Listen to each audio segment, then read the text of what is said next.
تستغفروا ربكم إنه كان غفارا يرسل السماء عليكم مدرارا ويمددكم بأموال وبنين ويجعل لكم جنات ويجعل لكم أنهارا رب العالمين বলছেন فقلت استغفروا ربكم তোমরা তোমাদের রবের নিকটে ইস্তিগফার পাঠ করো, ক্ষমা প্রার্থনা করো।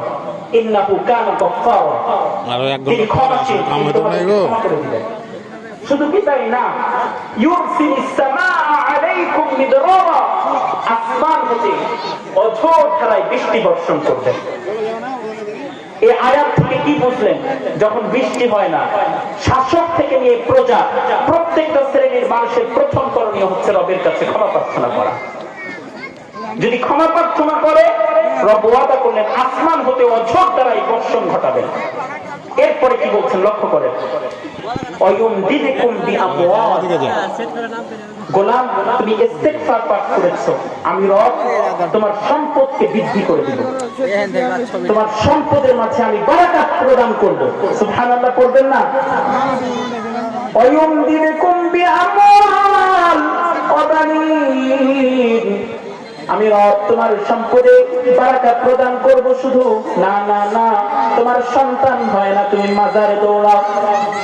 তুমি আমি রবের কাছে ইস্তিগফার পাঠ করো, আমি রব নিজ অনুগ্রহে তোমার কোলটাকে সন্তান দিয়ে ভরে দেব। সন্তান হয় না, মূর্খ জাতি মাজারে দৌড়ায়, ঈমানটাকে হারিয়ে ফেলে। রব ওয়াদা করেছেন সন্তান হয় না, ইস্তিগফার পাঠ করো, আমি সন্তান দিয়ে তোমার ঘরটাকে আলোকিত করে দেব। আমার মা পর্দার আড়াল থেকে শুনছেন সন্তান হয় না, কত জায়গায় দৌড়ালেন, রবের কাছে ক্ষমা চান, ইস্তিগফার পাঠ করেন, আপনার কোনটাকে রব সন্তান দিয়ে উজ্জ্বল করে দিবেন। সুবহানাল্লাহ। তাহলে মুহতারাম সম্মানিত প্রিয় দিনী ভাইরা, 4 নম্বর করণীয় হচ্ছে ইস্তিগফার পাঠ করা। 4 নম্বর করণীয় কি? জোরে বলেন, 4 নম্বর করণীয় কি? ইস্তিগফার পাঠ করা। 5 নম্বর করণীয়, সর্বশেষ, বারাকা পেতে চান জীবনে, 5 নম্বর করণীয় হচ্ছে দুহাতকে উজাড় করে দিয়ে আল্লাহর রাস্তায় দান করো। আল্লাহর রাস্তায় দান করলে সম্পদ কমে না, বরং দান করলে সম্পদ যিনি বৃদ্ধি করে দেন তিনি কে? জোরে পড়তে হবে, তিনি কে?